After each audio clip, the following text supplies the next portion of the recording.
I gotcha. Okay, guys. Okay, guys. Oh, what's going on?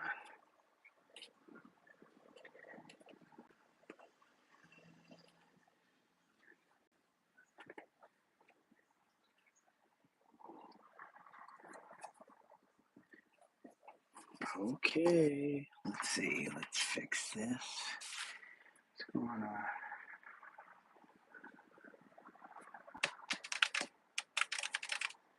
Okay, got this. We got this. We got our plastic palette, our brushes. Where's our paper towels?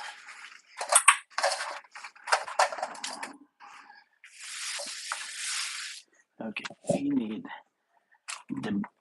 Oh, what do we got here? Shading gray.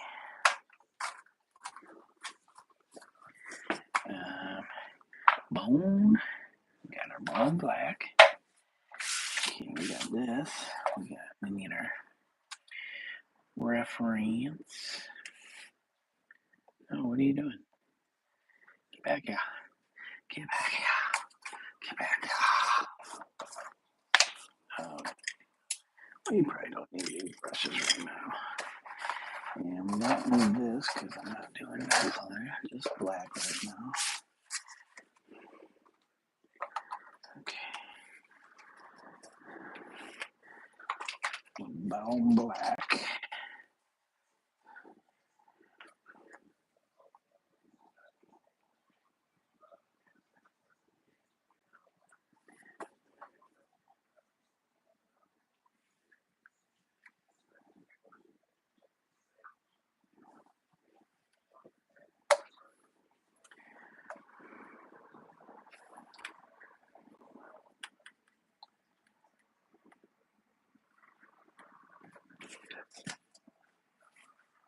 Okay. Oh, cool. Okay. What's this? Got some cat snot on me? What's going on here? Cat snot? Cat sneeze snot? What is that from? Okay, guys. Keep that around just in case.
comes the punk punk.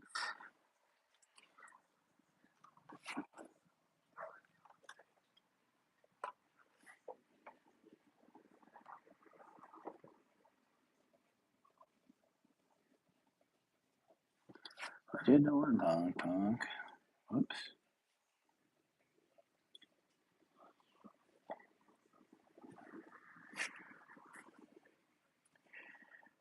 Oh, hey, what's up, Carlos? Glad to see you back. Did you do anything in the meanwhile?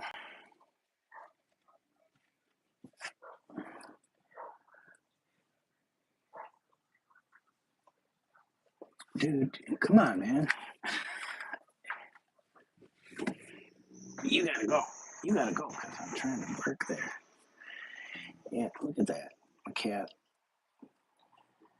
my fluffy cat just brushed my paint line. It's all brushed.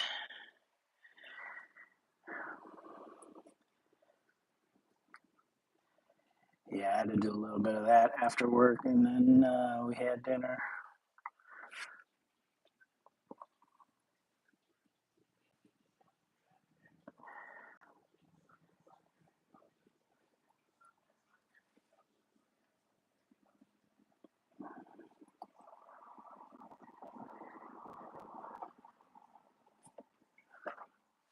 Oh, no, the other cat wants to come up here.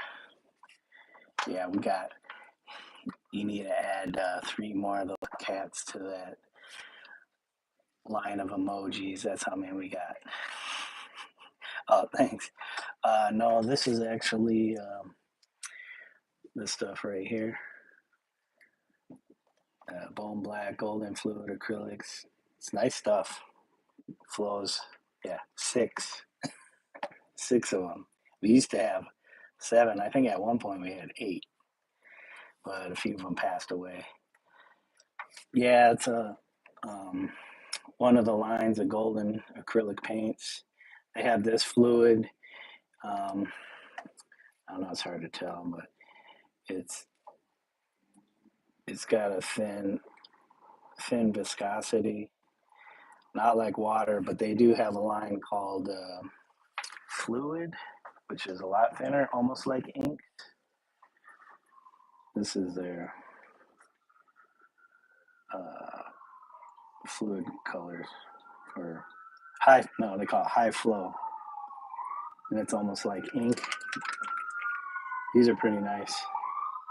Like, it's got these nice tips. You can like draw with these things. They're cool, but it's a little thinner than the fluid stuff.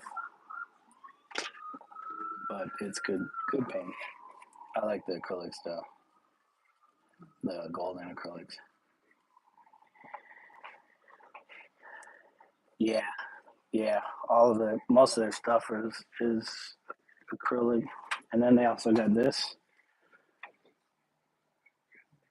This is their So Flat line. It's like a matte self leveling paint. It's kind of akin to gouache. This stuff is amazing to work with. It's really good paint. Like all their paints, I found that Golden's got a really good line of paints. And they have their open. I don't know if I have any of their open, but these are their regular line acrylic paints. When it's like the white with the black. The open ones are like these tubes, but it's the black tube with the white logo. And the open paints, they're like a slower drying acrylic, so you can kind of do stuff with them. Um, yeah, I guess you could say a lot of my work has been acrylic, but I started off painting oils when I first started painting. And like that Bob Dylan, that's done in oil. I got a bunch of portraits I did that are done in oil. Hold on a second. I got all these cats up on my table again.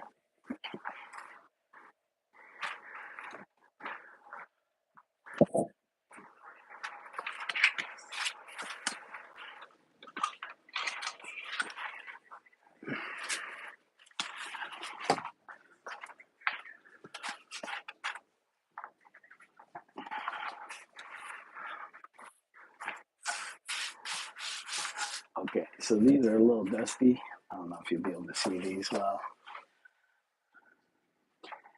These are oiled.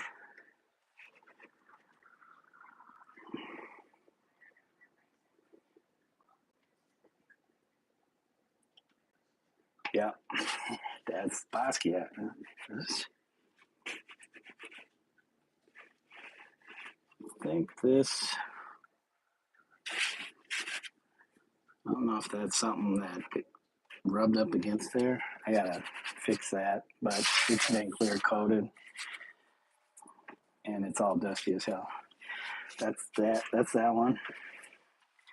And I got this. Can you recognize this guy? German. It's not Richter.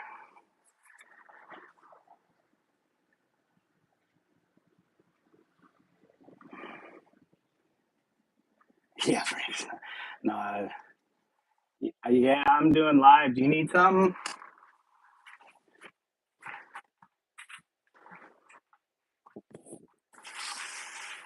What you need? I'm live streaming. I was just,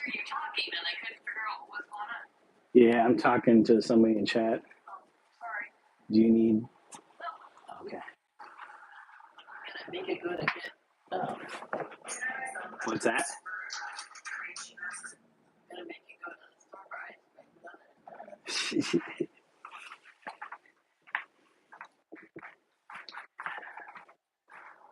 Sorry, the wife was asking about something. She was like, "Who are you talking to?" Well, what's that commercial? Jake from State Farm. This is Joseph Boys. He yeah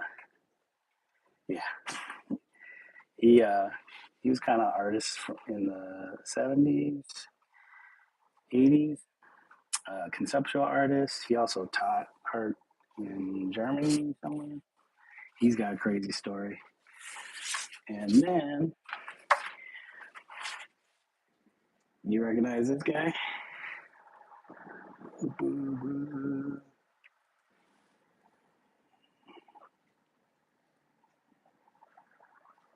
Yeah. Yep. That's Keith Haring. I kind of like doing these. Oh man, got stuff on here. This shifting bands. Like you can see, these ones are vertical, and I kind of did it so that his shape of his head was kind of made a heart.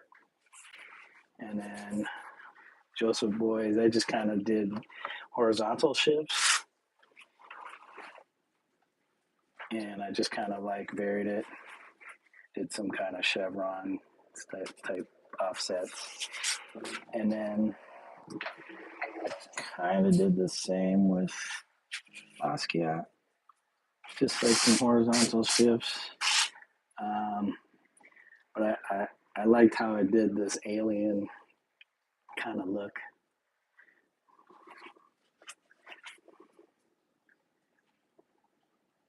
I've shown them around, not recently. I should probably frame them better, but they just hang on my wall. And then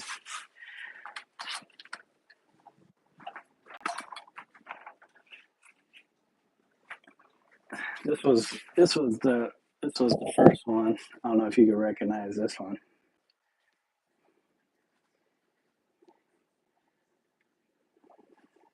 This kind of was what started off me doing the artist series.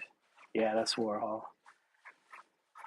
I can't remember. I think the picture was black and white, but I kind of did weird grayscale with this. But so all four of these images, I limited my color palette to this magenta, this yellow, and the cerulean, and titanium white. There's no black. There's no black in any of these. It's just these three colors and white.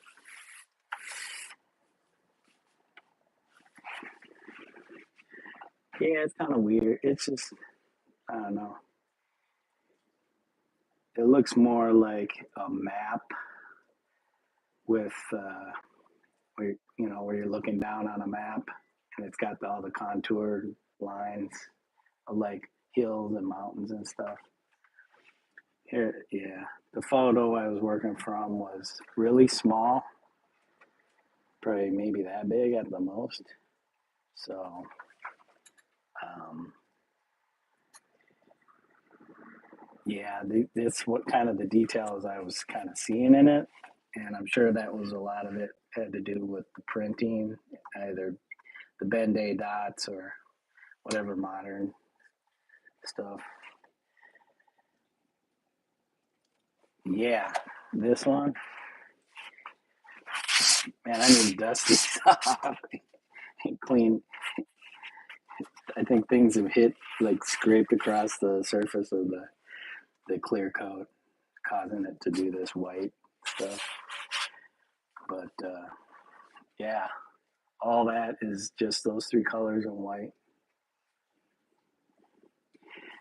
I kind of did that because I was thinking about home printers and the CMYK. Except instead of using black, I'm using white because it's paint versus ink, and I need white. No, actually, I have one in the garage that's just started. It's a Japanese poet. Um, oh man, I can't remember his name now. It's been a while since I started it, probably maybe 10 years ago. I think I started it a few years after I moved here in 2013. So maybe 9 years ago.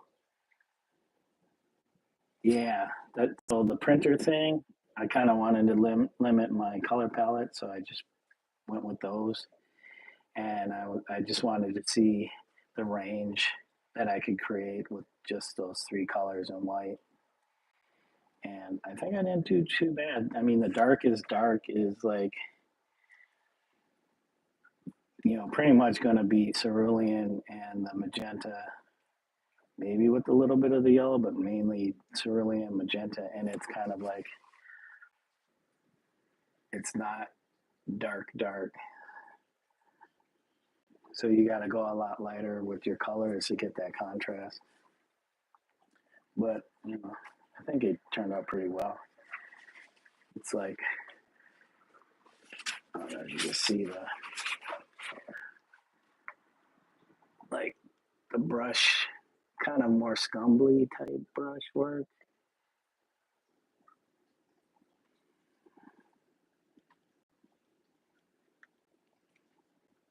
I didn't want to blend it out too much. I still wanted it to be kind of painterly, but I'm sure there's some areas where I blended, like some of the underpainting.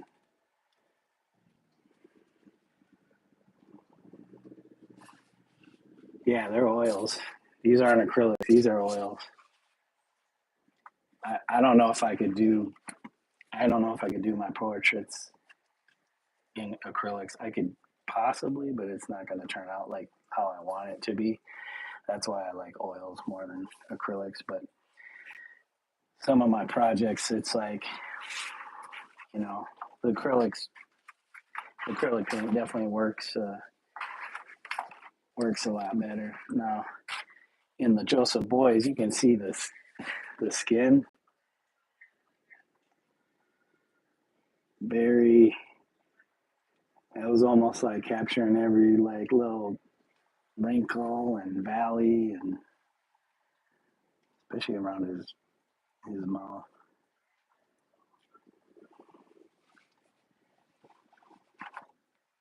Um, shoot, these are all like messed up. Yeah, the Bob Dylan.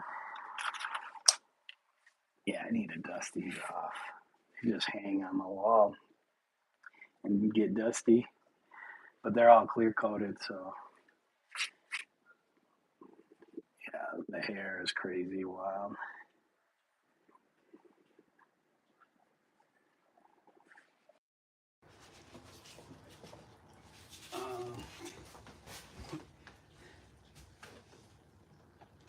I know I pulled that off. So this here,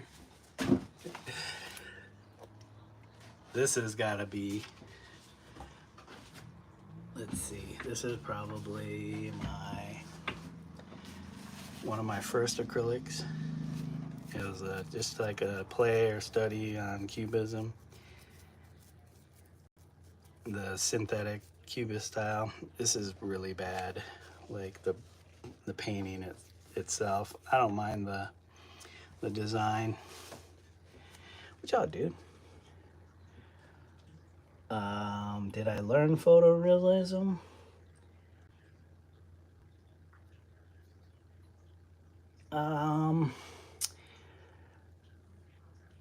Yeah, I don't know how to answer that question.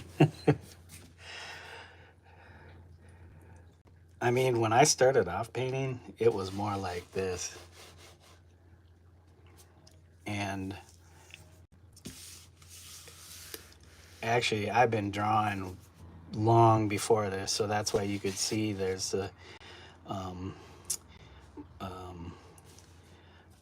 my draftsmanship in this one is better than the actual painting. Like the application of paint is real amateurish, it's rough.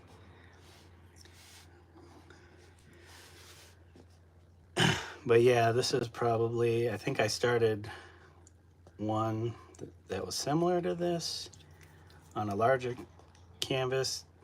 That was left unfinished. I don't know where that's at. And then maybe a rough study before I did the other canvas.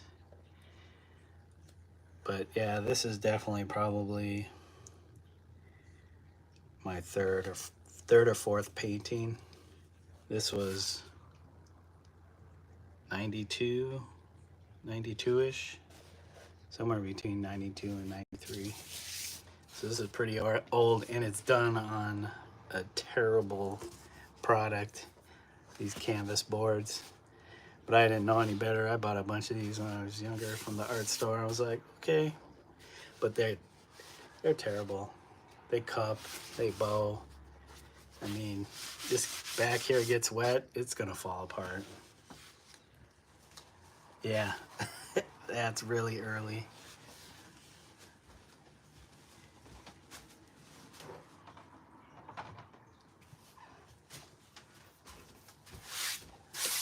Here's one. This is also acrylic. This was done in 2011. So this was a prison painting. So basically this, the Bob Dylan, and this Warhol were all done in prison. So I spent a year in federal prison for conspiracy to manufacture marijuana. So lucky for me, during that time, they actually had a painting program, and this was a federal prison camp, so it was like very low security. Yeah, I was in prison. I did. The sentence was 18 months. I did 12 months, just a little over 12 months. So there was basically 4 of us in the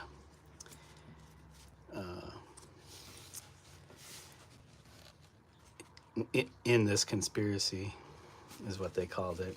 So, and this was back in 2009. Didn't get my sentence until 2010. So I did from, I think it was mid-December 2010 to about that same time, 2011. Got out, did 3 months in the halfway house, and then that was actually, I think I appealed to the judge of the case to have my sentence reduced. So I think I did less time in the halfway house, but I did the full amount of time in prison that they allow with good time, you know, off, good behavioral time off. Yeah, it was rough. You'd have to order the supplies way ahead of time because it would take a few weeks. So there was other guy. There was a few guys in this, like maybe a handful of guys, four guys besides myself, already in the painting program, and they had limited space because they had a what did they call it? Not like arts and craft, but basically an arts and craft building that was attached to the library. And so it was kind of a limited space. So they had guys that did pottery, they guys that did leather work, uh, and us in the painting program. So it was very limited space. So they only had so many spots. I had to wait a little while until somebody left, and I was just like, because I never spent any. That was like my first ever offense. I'd had no record. That was my first time experiencing any kind of incarceration, and so I didn't know how it worked inside. You know, so I'm like, there was guys in there that saw my drawings and stuff, and they're like, "Oh man, this guy's, you know, he's legit. We're gonna have him in this program." But I couldn't understand why I had to wait so long. Like, man, what's taking so long for me to get in this program? And I was just being real impatient, and I didn't understand. It's like, dude, just relax. You know, these guys, you got a year. There's guys in here doing 10, 15, 20 years. So, you know, shut your mouth and you know, bide your time. Because the guy said, you know, you'll get in. You'll get in. You know, I think it was maybe a month into my sentence, month and a half, and then I got in the program, and then it took another couple weeks for, you know, to order supplies and then get those supplies. So yeah, once I got those supplies, I think this was the first thing I started, and of course I don't know what I was thinking. I just wanted something, or maybe somebody gave me this and and borrowed me some supplies until mine came. So yeah, this was another one of those. Yeah, let's do this on a canvas board, so you can tell it's like warped. It's got a curve to it. What I could do is mount it to something, and that might help it. But right now it just leans up against a wall with the rest of my stuff. But as you can see, the uniform was green, and you know, instead of a mop, I'm using a big ass, you know, kind of calligraphy brush. And of course, you got the yellow pail with the ink in it, and then, you know, a little window up, you know, with the full moon, and then the shadow figure, which kind of, I guess, represents the guards or the COs. But it's kind of, you know, oh, what's the big Japanese anime director Hayao Miyazaki kind of esque with the shadow figure. He's got the flashlight. He's looking in, checking out what's going on. He's got the mask. Yeah, the Spirited Away. What'd they call him? No face or something like that, or faceless or something like that. This corner got beat up. I think it's fallen a few times. There's a little dirt. I don't know if I think I clear coated this, so it's it's protected. I just need to clean it. So yeah, it's kind of got the little anime chibi with the big head, like the bowl cut. It's got the tongue hanging out. He's got like the little earbuds. He's listening to shit. I don't think we had those in prison. This here, which kind of looks like a flower, that's supposed to be a chicken leg, like fried chicken wrapped in a napkin. And it's funny because dudes in there would be trying to sneak stuff like that out of the mess hall, because they'd have a couple guards posted at the exit, and they'd randomly pick people and pull them aside and check their pockets and stuff, because you weren't supposed to take food out of the mess hall. So that's kind of a it's kind of a little ode to that. But yeah, that's that piece.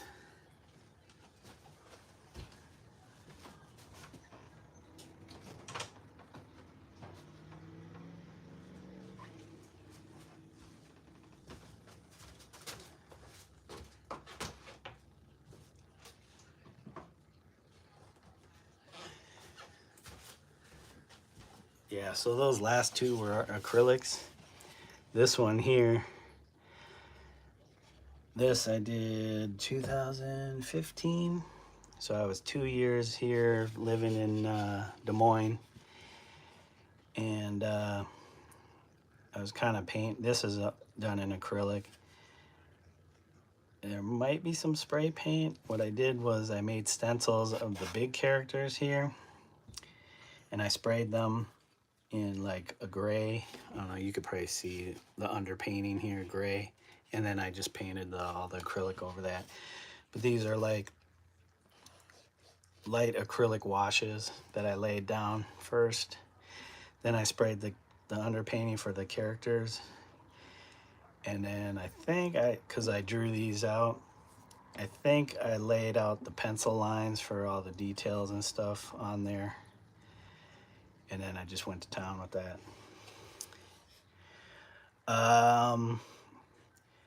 When I was a kid with skateboarding and stuff, I was always into the crazy skateboard graphics. I don't know if you're familiar with skateboarding at all, but the company Santa Cruz Skateboards, they've been around forever, since maybe the late 70s. But they have a, I don't know if he's still alive, but the artist, Jimbo, was it Jim Phillips or something like that? He would do these beautiful, crazy illustrated graphics for a lot of their boards and stuff.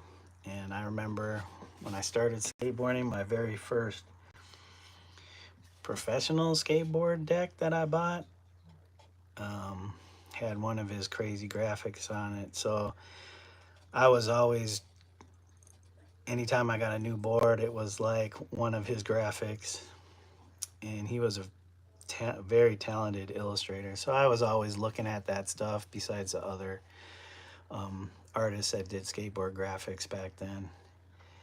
And yeah, any early anime stuff, Ghost in the Shell, Akira, a lot of the old ones, all that stuff, growing up, watching that stuff. And yeah, dude, Akira, that is an amazing animated film. Just a classic. Yeah. So, and then also being very interested in ukiyo-e prints, the Japanese prints. And that's how I kind of really honed my line work skills, is looking at all those prints. Yeah, and that also influenced my love of like the yokai, the spirits and stuff. So I do like, and being part Japanese, that's part of my heritage culture. So I'm very interested in that stuff. So I did a lot of a lot of stuff like this. But yeah, I entered this one in the local Iowa State Fair, and I got third for it in the mixed media. And I was kind of cheating because, you know, just because I used a little bit of spray paint and everything else is acrylic, I guess I fell in within that category of mixed media, because there was some pretty good work out there, you know. And this is what I had, and I was pretty stoked because I've never, you know, growing up in Minneapolis and stuff, I could have submitted stuff to their state fair, but I never did. So when I moved down here, and I was like, man, I'm not doing a whole lot, let me just submit that, and it was accepted. This one, I can't remember if any of my other ones were, but this one was accepted, and I was surprised when it placed. Supposed to get I think $100 prize, and I wasn't able to make the ceremony, and I figured, oh, I'll get that when I pick up my artwork. Didn't get nothing. I got the ribbon. I got the third place ribbon. Yeah, thank you. Yeah, I got a bunch of these.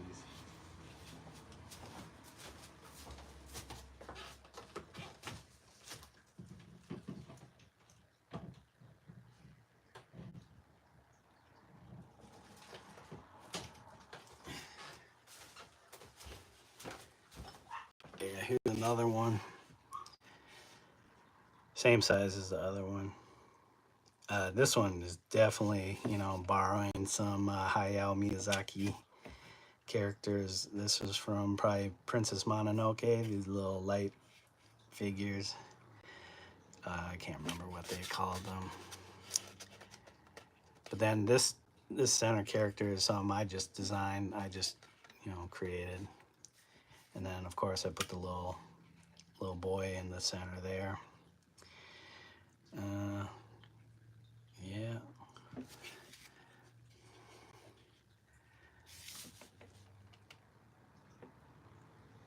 Yep.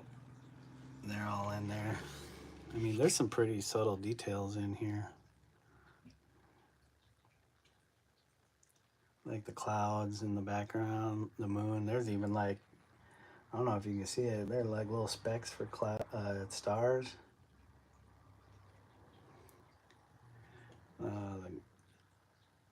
The grass. I don't know, I let some of the underpainting show through in the grass. I figured everything else was pretty solid and filled in. You know, a lot of little details like in the little feathers up there. The antlers, the third eye. Different lighting sources. I was kind of playing with that. Yeah, a lot of work. I don't even know how many. I didn't track it, but I don't know how many hours I put into that. You know, I have a hard time doing. I've done a bunch of digital work, like, you know, highly rendered stuff, but I don't know what it is. I can do a lot better with the paint. I get tired of looking at a screen and you got the option of undoing all the time. It just annoys me sometimes. And then the pinching and the pulling to zoom in and out gets annoying. This, I can hold the canvas. You know, I could feel the canvas. I could feel the brush on the canvas. You know, it's got a certain drag to it. I don't know, there's just brush effects that you can kind of mimic in digital, but it's not as random as doing it by hand. Oh yeah, I do those little short quick sketches. They're just like not really black, but it's dark. Those are all done on my iPad. and it's just using a brush. Yeah. Um, Ever since the touch screen stuff came out, I was never interested in getting a tablet like that. Um, Before a touchscreens, I always used the mouse on my desktop. I was drawing everything with the mouse. Like my first introduction to digital stuff was in high school. I took a um, oh, what is it? Digital like vector drawing class. And so from then on, that's all I ever used was a mouse. Yeah, mouse sucks. Once I got the touch screen and the pencil, that was it. You know, I could still use the mouse, but it's tough. Yeah, you would definitely want, if you're using a desktop, the Wacom or whatever you call the Intuos, any one of those tablets, you know. I was kind of looking into that stuff, but by the time I could actually afford any of that, the touch screens were out, and I just got an iPad and was using the iPad to draw with.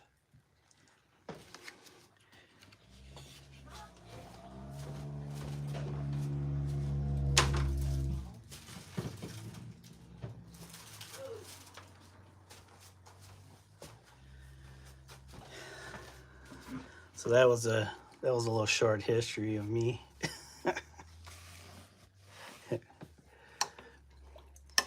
See if I can get some of these lines filled in. Maybe do another hour.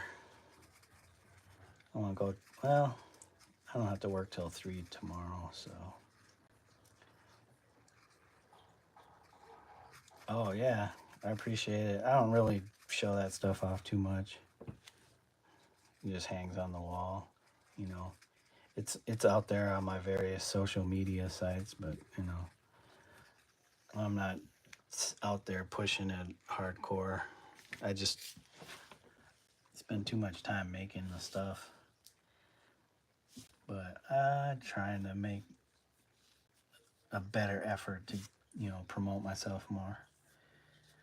I just spend way too much time. I just have like my Instagram. I did start off putting stuff on Facebook, but now it's just mainly Instagram. I have stuff up on sachiart.com, but nobody looks at that shit. There's just way too many artists, and you know, I'll put some stuff up on there, but it's just me going through the motions. I want to kind of get my own website going, but when they say free, it's not free. It's like, unless I'm making money to support paying for the website, no, I'm not going to have a website. Yeah, everything's pay to play nowadays. Especially, oh, it's free. Yeah, free to sign up, and then you got to start paying. But yeah, I need to get more prints of the artwork done, a lot better prints, instead of just doing my home stuff, and then start like pushing it. But I don't know, I've never been a very good salesperson. Like I said, it's more just like I like making the art, and you know, if I feel like it, I'll, you know, enter a group show or try to set something up. But doing a solo thing, that takes a lot of work, and right now I don't feel like I have a lot of work, but as far as a good body of work to warrant a solo show that's not like a coffee shop show, or something like that.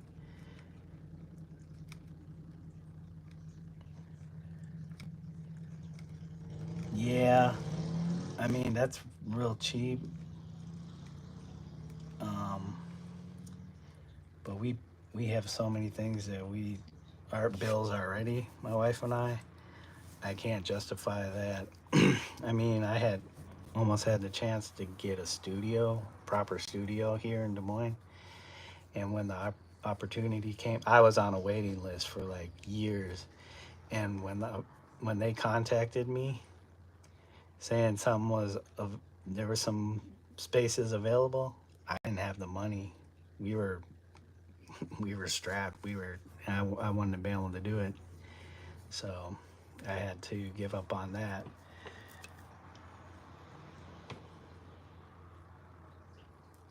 Yeah, I have a couple decks, and I've done some paintings on skateboards. Um, some of like the Japanese style stuff. Oh, the studio. I don't know if you heard me. I had the opportunity to get a studio space here in Des Moines, like a in a building with all kinds of other artists that had studios. That would have been pretty cool. Because I would have been around a lot of artists, to be able to kind of be more part of the community. But yeah, I was on a waiting list for a few years, and when they finally contacted me, we weren't in a financial spot to be able to justify paying for the studio. Yeah, I don't know. I, it's, I'm sure there were options. There are ways of getting money and stuff like that, but like I said, I'm not. Money is something that I know we need, but it's not the thing that I've pursued. There are artists out there that their work sucks, but they make money because they go out and do it. They push themselves and put themselves out there, and they promote themselves, and you know, and I'm not saying their work is horrendous, but it's like I see a lot of mediocre stuff, and I'm not saying my stuff is like, technically I feel like I'm pretty good. My ideas are okay. They're not like top notch, but I just like making the art. So, and that's um, that's where my focus is. My focus isn't on making money with my art, because then you get into a rut of making garbage just so that you can make money. It's like my dream wasn't to be rich off my art. I did it because I enjoyed art and coming up with stuff. Oh, this is my house. This table here. This is in my living room, and I pretty much taken over the whole entire living room. There's like art supplies on shelves. There's canvases everywhere, and then the other space that's in my garage.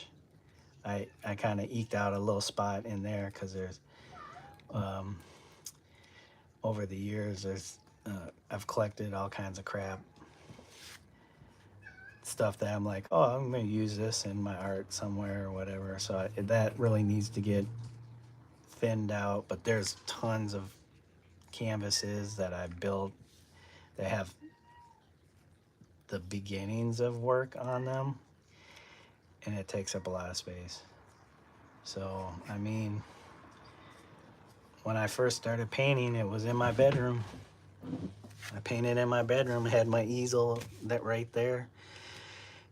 And yeah, I was painting with oils, so and using turpentine thinners.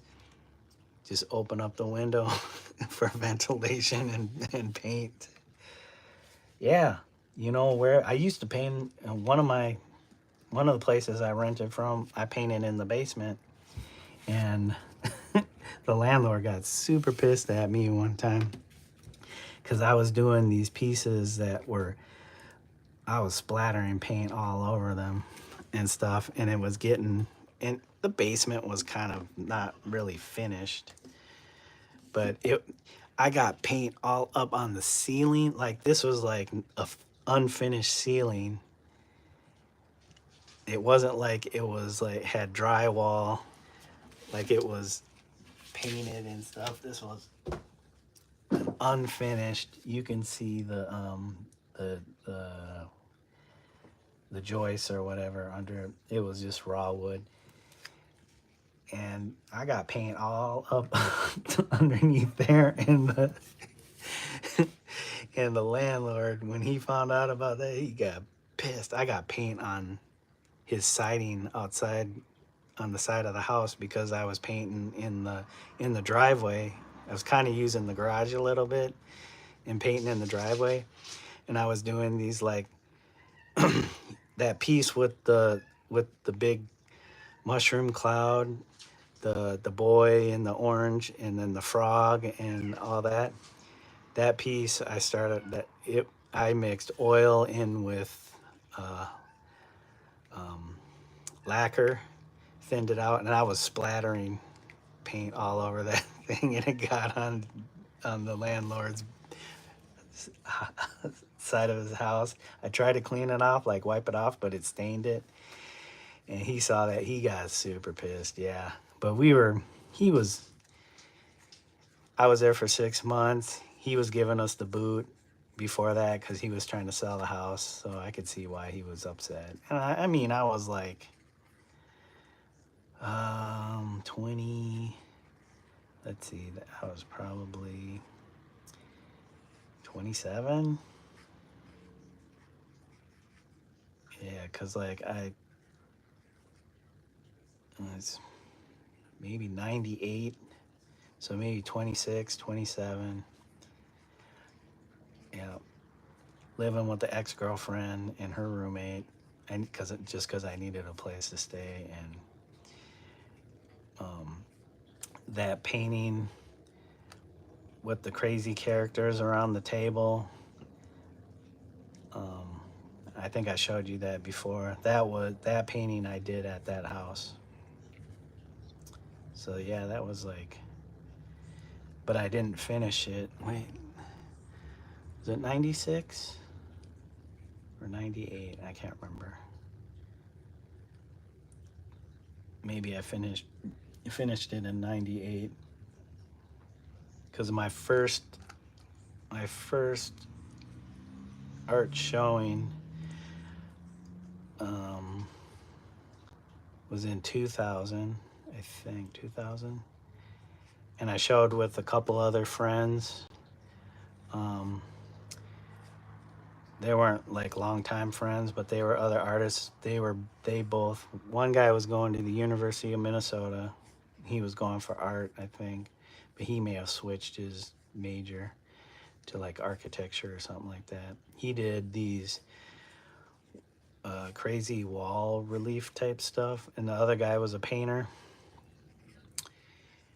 And I don't know if he went to the local college of art and design in Minneapolis, but they were both artists, and I don't know how we hooked up, friends of friends, and my friends were like, you need to show your artwork.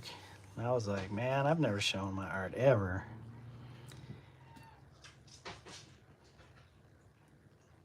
Yeah, slowly but surely. You know, it just takes time. You know, you gotta just put in the work too. You know, if I'm not putting in the effort to get that stuff out there, it's just gonna stay hidden, stay buried. Only a select few will ever see it or know about it. Like I said, that's not really my focus. It's just making the art is my focus, because I make so make it so slowly at times. Like, I'm not the super fastest painter, but yeah, I just figure, that'll be my legacy, are all these works, and somebody can do something with them, whatever, donate them or whatever. I just want to make the work and do it and just see what I can create. That's all that matters to me. Being 50 years old and trying to break into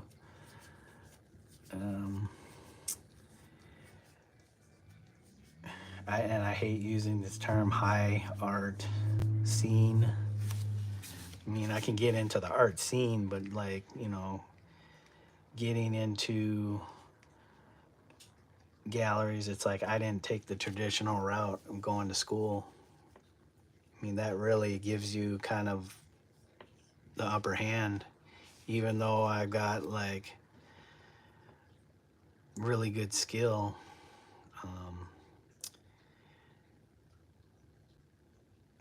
Not all of what I did was documented.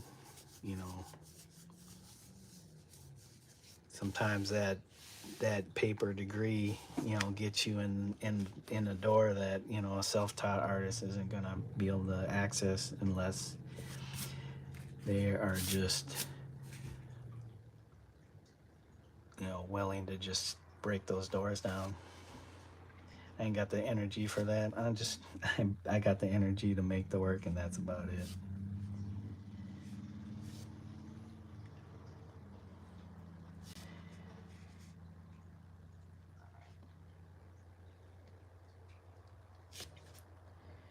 Yeah, I still have time. As long as I participate, that's all that matters, is like, that's how you get, you move up, is you just have to participate. So you being a young guy, just that's all you have to do is participate. Just do your art, and I mean, if you're passionate about it, shit'll happen, because somebody will pay attention.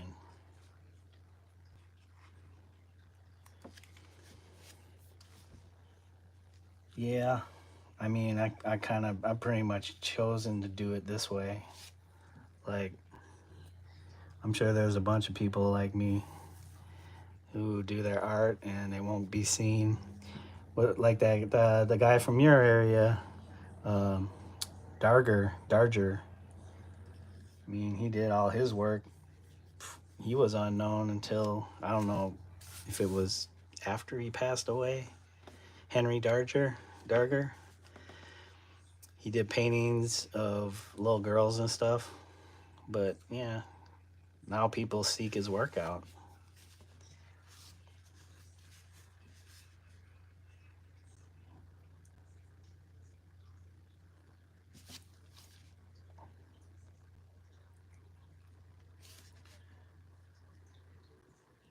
I kind of still see you've never heard of him. If you Google Darger Henry, I think Henry is his first name. Yeah, there'll be stuff on him. I mean, his work's okay. Like, I could appreciate what he did. People like his stuff. I just found out about a group of artists from, like, was it the 80s or whatever? They're called the Harry Who. They're kind of from your area too, like Chicago, around Chicago and stuff. A group of artists, like a collective of artists that did work during the 80s. Yeah, he's definitely an outsider artist. Yeah, definitely an outsider artist. I don't know if he was trained or not. I think he worked as a janitor or something at a facility. But yeah, there's a lot of artists like that. Just did their stuff. Um, I mean, you could say outside of the normal st- mainstream of art. It's hard to say how you define an outsider artist because I have some formal training, but not enough formal training, and also,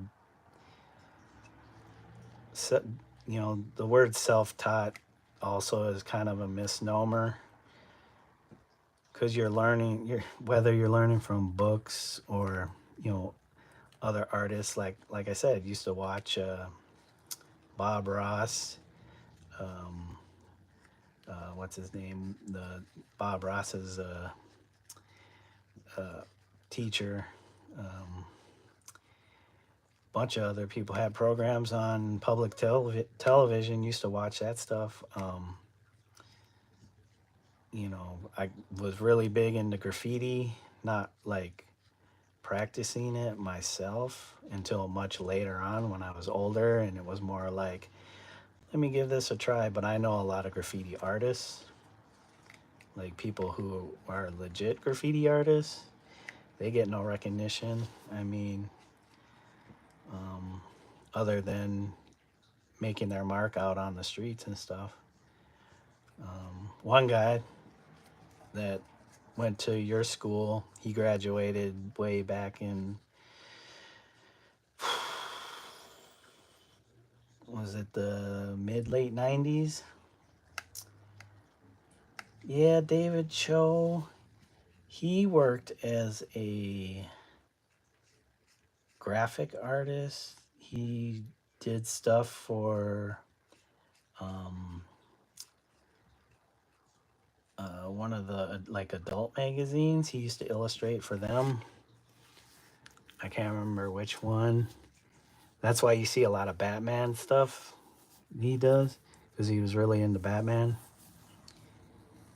Yeah, he illustrated for some magazine. I can't remember. Yeah, yep, adult magazine for sure.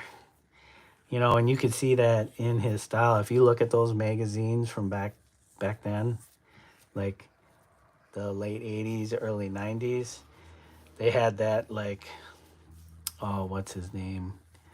Um, oh, I can't remember the name of the illustrator artist. He he worked for that writer guy. They made that movie. Johnny Depp made that movie, like played the character of the writer. They went on a road tripping and stuff like that. I don't know if I've ever seen that. I might have to check it out. Yeah, something Loathing in Las Vegas or something like that. It, I can't remember the name of that writer. He used to write for Rolling Stone, I think, maybe other publications. Um, God, who is the artist? I think he illustrated something. Jeez, I'd have to Google it. I don't even know what keywords to use to bring him up. But he had a particular style, like a lot of splattering inks and stuff like that with line work. God dang. Yeah, very distinctive style. There's so many artists that I've read about, seen. It's just hard to keep track of them all.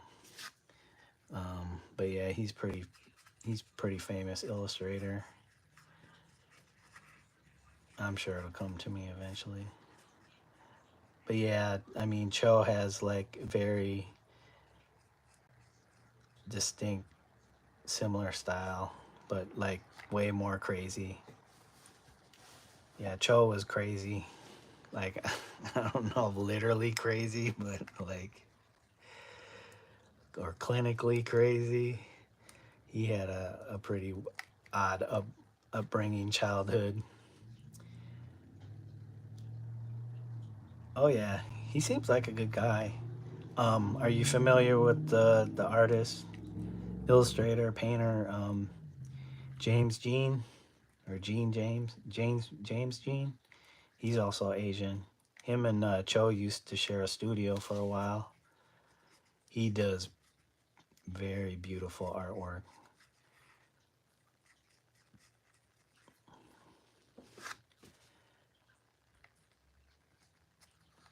Yeah, you can only hope. I mean, it seems like you met some people, so in your time, you got to see some good art, you know.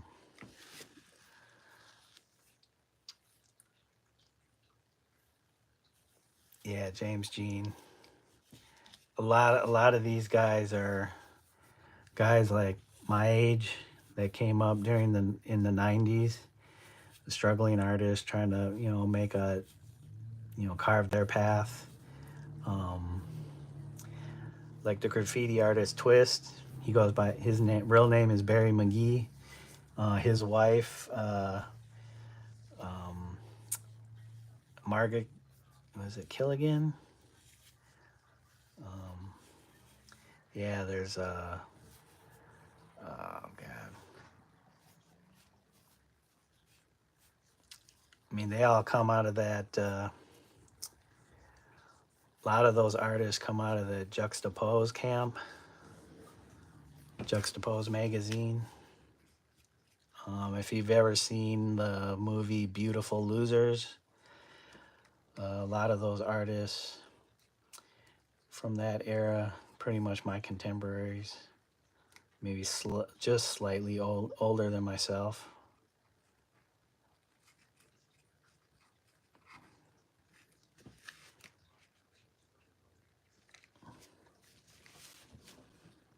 Yeah, James Jean, he does a lot of uh, done a lot of book covers, like illustration for books. Um,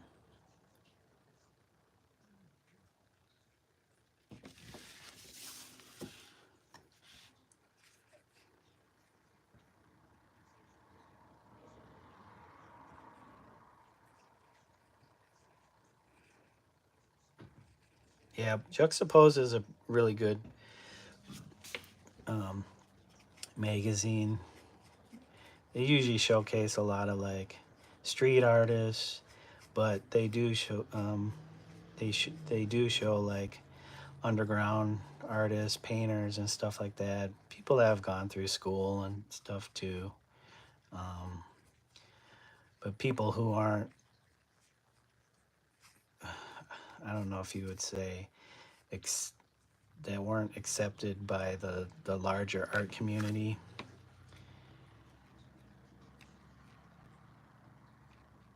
Yeah, I'm not sure if I seen that cover at all, but I wouldn't be surprised.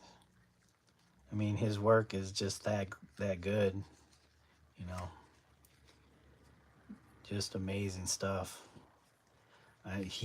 I think he has a YouTube channel. He'll have some videos on there. Some of his working process is really cool to see. Um, I think he might even know Takahashi Murakami, and he's pretty big. Like I remember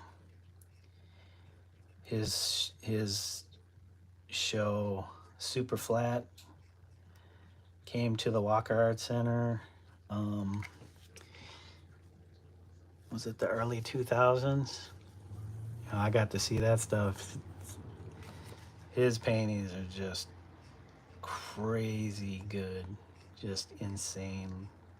Like, people call him the Japanese Warhol. But yeah, he's like one of those guys that's kind of broken the barrier from, just lowbrow, or just, you know, average artist to like high art. Yeah, Murakami is just, yeah, when his show came, And he had all these other artists that were part of the studio too, and he was showing their art too. A lot of good artists come out of his camp. Um,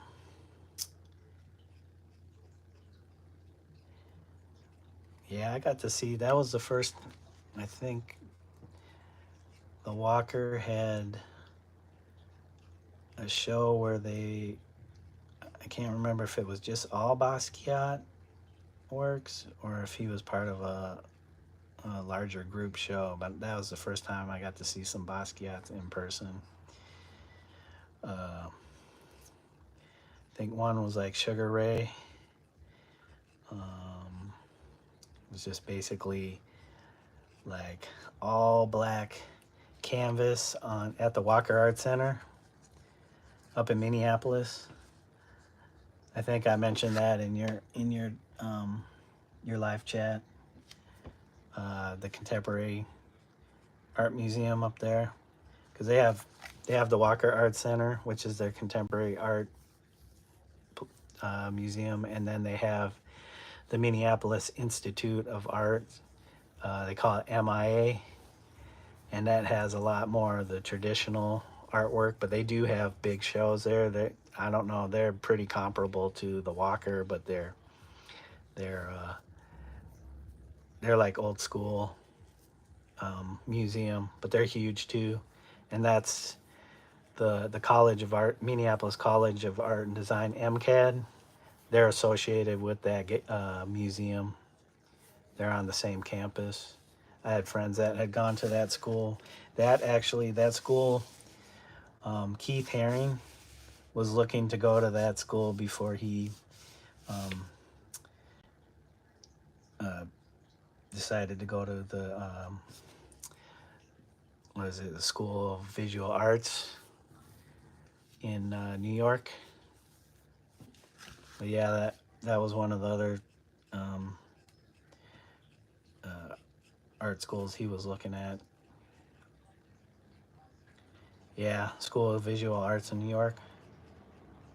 But he was looking at MCAD in Minneapolis before he went to.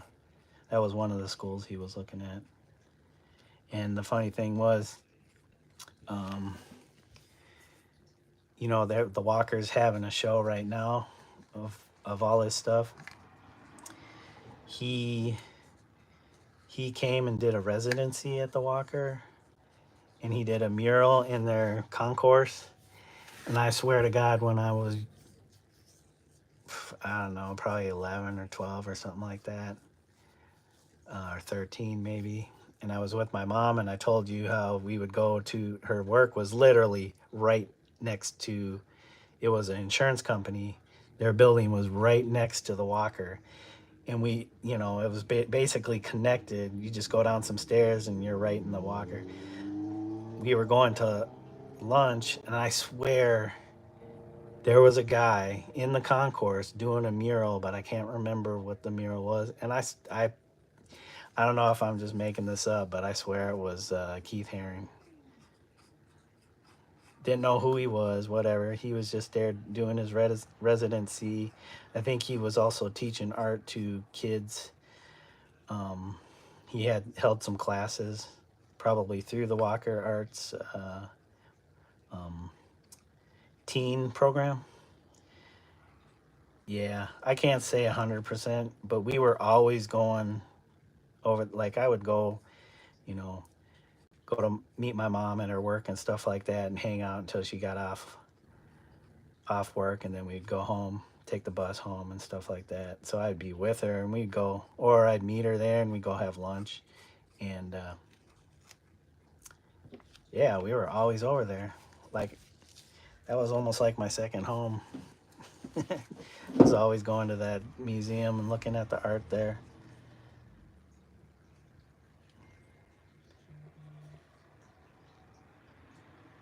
Oh, my wife's asking for her pie, so I'll be right back. Yeah, I'm not getting much work done, but hey, I don't mind. It's fun being in chat. Like, I know what you. I know. I know the feeling you get when you're doing your live streams and you just start chatting. But I'll be back.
Oh boy. How did this get over here, you guys?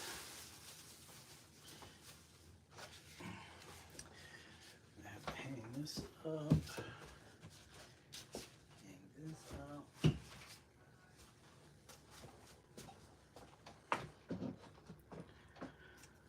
Get it.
Kitty, what are you up to, man?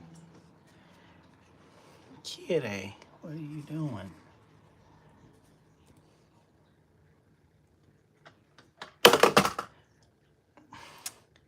Messing with that.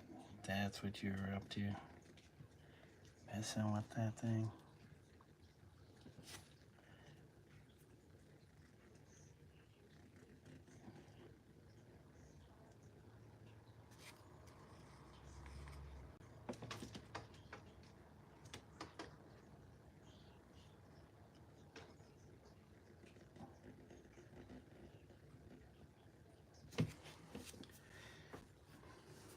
You are causing trouble right now.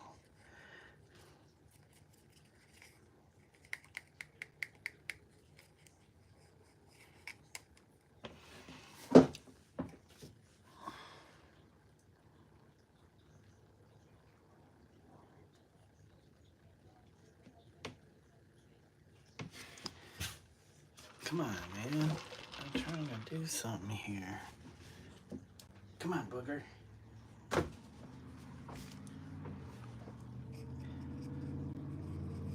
Yeah, dude. I'm really digging that piece you're working on today. Like that whole background, like the sky, the trees, that building. Um, I mean, those garbage dumpsters. Like I was worried when you started putting, you started filling in those dumpsters. I was like, oh man, look, I knew it needed something, but when you started filling them all in, I was like, oh man, is he going? But then yeah, when you got more towards the end, I was like, okay, it worked. It was working. I was just worried about like a particular balance to the piece. The balance of thing areas that were left blank and areas that were filled in. But like the sky and the trees and the building, like you knew exactly what you wanted, and that's what it feels like. It wasn't like, oh, I'm unsure, da da da. That's you can kind of tell when people hit that point, like, oh, the work doesn't have that. What's the word? Just like that sureness. Like even if it's like um, subconscious or automatic, there's still a sureness to the hand. And that's kind of what I got from your background and stuff like that. Like your character, it looks a lot better now. Like when you had it half filled in, it just looked weird. Like there was holes in it because you could see through. You already had all that kind of whiteness around it to leave kind of holes in it where some of that was showing. Just made it seem kind of weak. But once you got it all filled in, it was a lot stronger. Just because you had all that empty space around it, you know. So like now, yeah, your figure has more weight to it, even though he's floating in the air. I like that, man. Like I said, I don't know. I don't even know if you need the web. People already know who Spider-Man is, but it's cool. I like, I like how you went from it being your face to the alien. I don't know, something about that made it seem more interesting. Like I don't know, than just like, oh, here's another figure. Because at that scale, I think people would be like, oh, that's just Peter Parker or whatever once they recognize that. But you know, since you got the alien in the suit, that makes it stand out a little bit more, and it's not just like, here's Peter Parker. Because the alien is kind of a stand-in for you.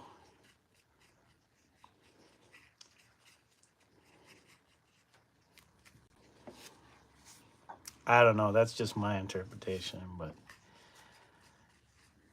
yeah, I like. That's why I say like, you know, when what I saw in your piece with the background and stuff, if you had like that more defined and like super tight, almost um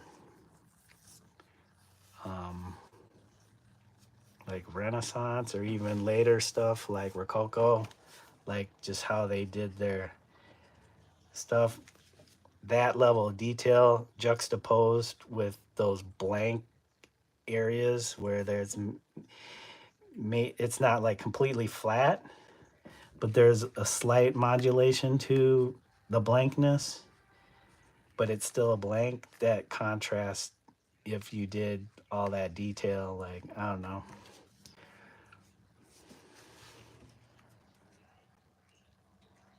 I mean, you're the one that's steering the ship, so you're gonna take it to wherever you feel is correct. I'm just stating what I see.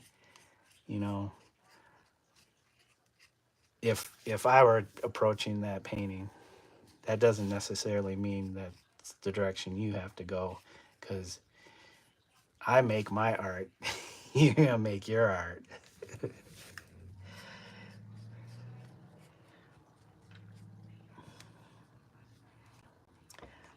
Sometimes I feel bad, like, man, I might be saying little too much in his chat.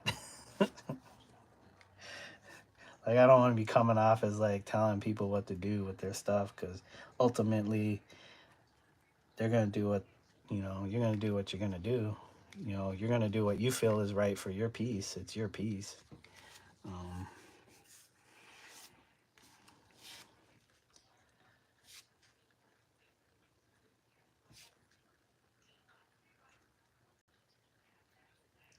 yeah, I just don't want to come off as like, oh, I'm the authority and he should be doing his work like this. Like, that's, even though I'm not in like an instructor or a licensed teacher or whatever, I don't want to like shut down somebody's creativity, because, you know, I feel like they need to be doing it the way that I think they need to be doing it.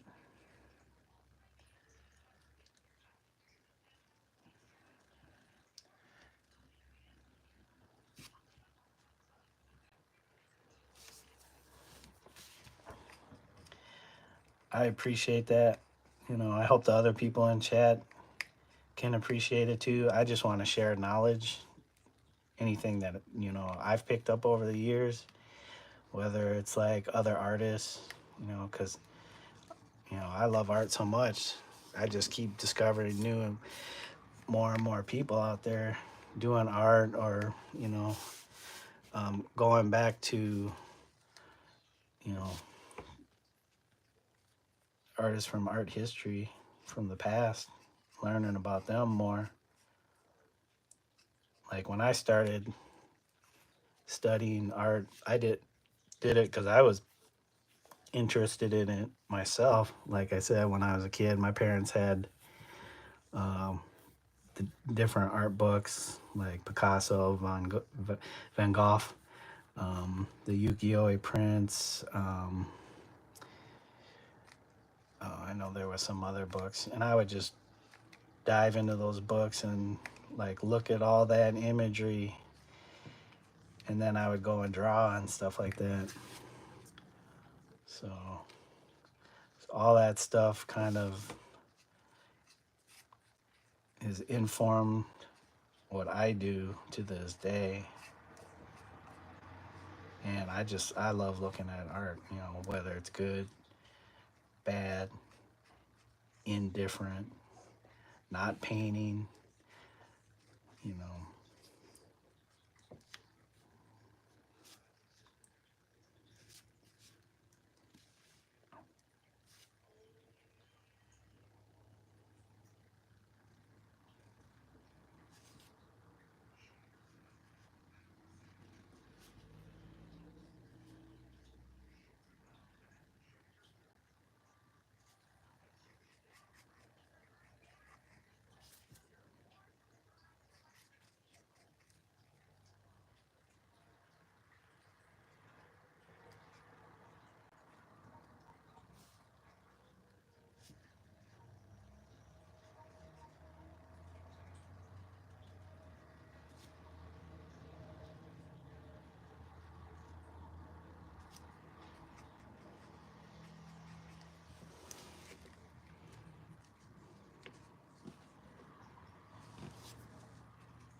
Mm.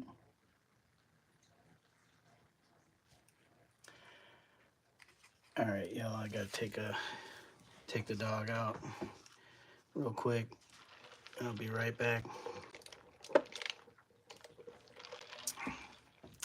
This dog probably gotta go bad. I'll be right back.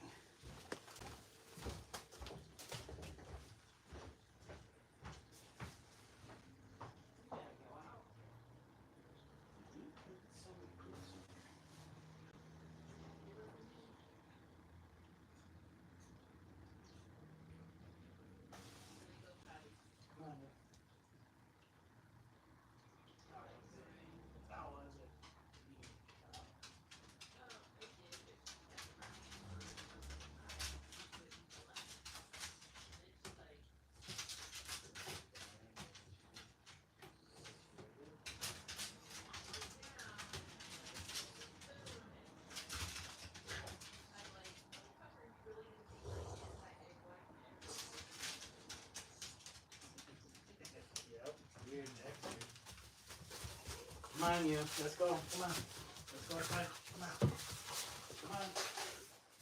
Come on, you. Come on. Hey. Come on. Lily. Come on. Let's go. Come on. Let's go, love. Come on. You can do that when you come back in.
shit, I missed a bunch.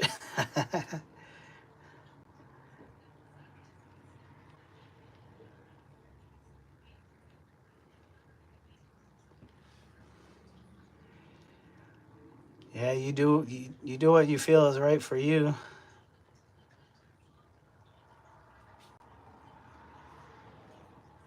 Um, something if you don't mind me suggesting, if you're not quite sure about the figure yet, uh, get like some paper and put it in the area where you want to put the figure. If you can tape it, and then draw it on the paper, and then kind of work it out on that. You know, you still have it there on your canvas, but you're not working on the canvas. Where if it doesn't work, you're not sitting there having to continue to erase it or take it out, because I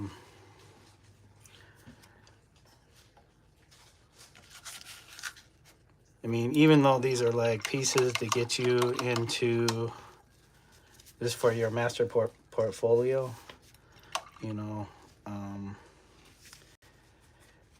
you don't know how long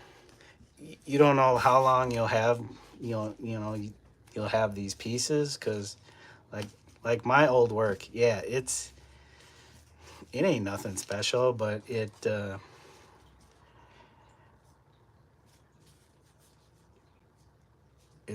kind of like, it's like a road marker, like a mile marker, and I have it to look back on to see, like, okay, that's where I was at that time. So it's like a stepping stone to keep moving forward, and that's kind of what each piece is. Like, yeah, you know, and even though it might be like a student piece or whatever, you don't know, like, how that might inform your later work. Like, you may forget about it for years and years and years, come upon it and be like, damn, what was I on? What was I thinking about? Or like, there's something there. There's always some kind of nugget there that you can maybe draw from, that, if you didn't have, or even have it documented, because there's a lot of pieces I had done, I'd given away to people. I don't have any of those images. All I have is what's in my head, and that's like very fuzzy.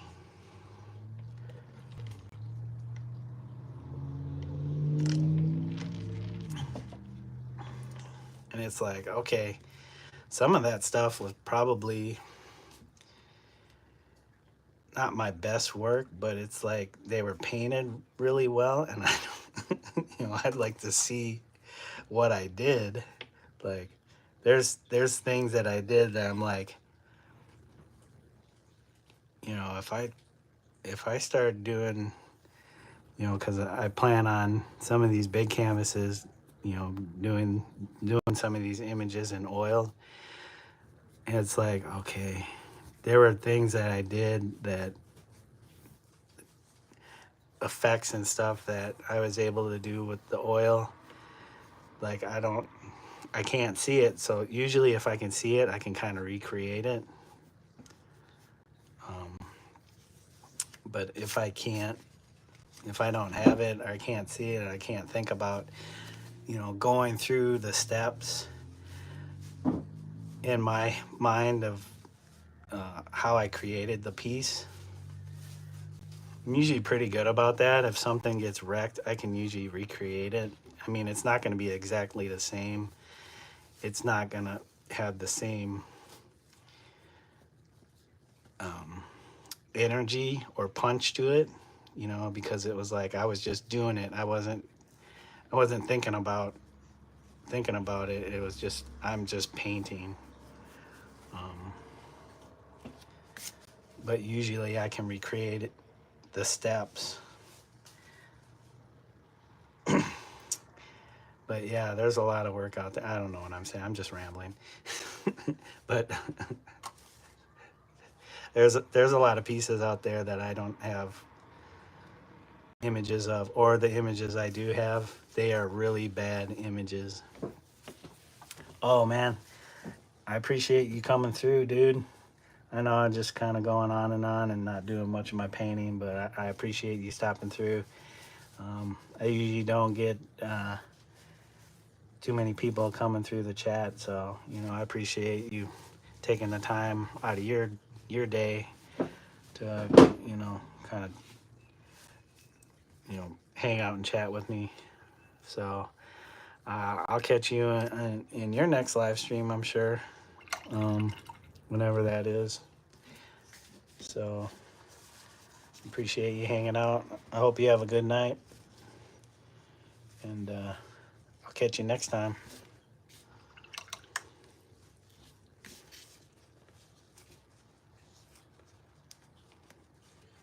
Yeah, I was probably going to wrap this up anyways pretty soon. I kind of want to get this done. Fill in some of this. Use up what I got here.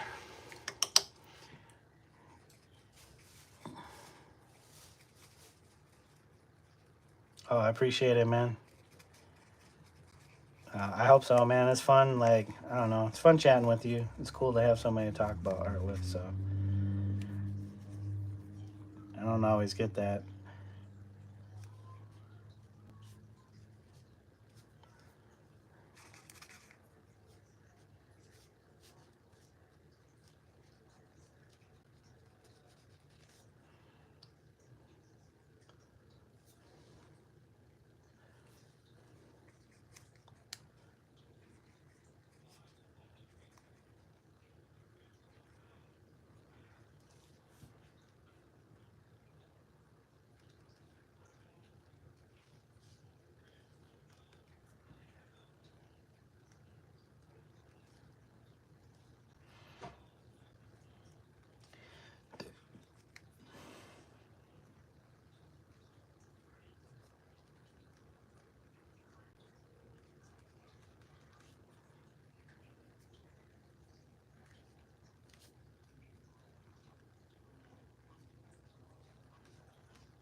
Uh-oh. I think I hear the cat's water dish low on water. Hold on.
What you doing down there? You causing trouble? Again? Causing trouble again? Kitty?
Dude, you need to get out of there because you causing stuff to fall all over the place. That's not cat house.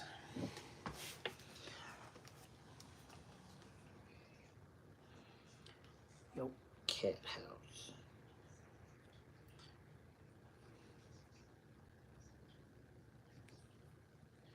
Yo, cat house.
call it there. Yeah, it's kind of moving kind of slow today. A little bit tired after work, but get to chatting and it's like, where'd all the time go? So let's do this real quick.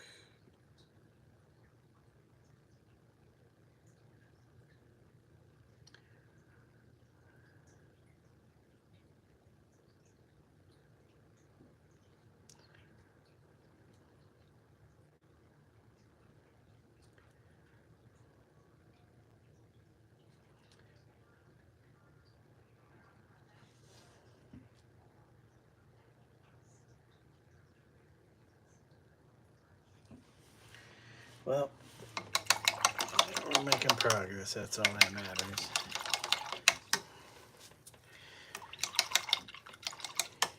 Pretty soon it'll be done. I'll be attaching it and moving on to something else. So, and I just want to enjoy the time I have with these lines, filling it in. You know,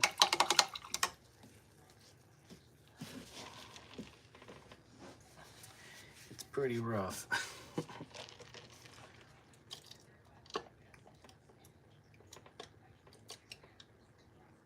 I think I overwork in some areas too much. But that's acrylic, it's not ink. So, plus it's on this plastic. So, but you know, it is what it is. I'm just mimicking what I'm seeing here, so I can add this element to my larger image. So this is not the be-all end-all or end-all be-all. It's just another piece to the larger picture. I'm liking it though. So let's clean this up, and I appreciate anybody that's come through. I'm glad to see that you guys are hitting the like button and whatever. You know, if it's interesting to you, you're getting something out of it, that's even better. You know, not too worried about likes. You know, as long as it's content that's interesting to whoever finds it, and you know, you get something out of it. That's why I'm doing this, to document the stuff I'm doing and hoping it inspires some other people to do something, or you know, be creative, or find something that, you know, brings them joy, because there's a lot of crap in this world, and I hope my stuff is not crap. Anyways, I don't know what I'm saying again. I just want to thank Carlos again for coming through, chatting with me. Anybody that stopped through to, you know, check out the channel, I appreciate it. And I hope you all have a good evening, day, or afternoon, wherever you're at. And until next time, bye for now.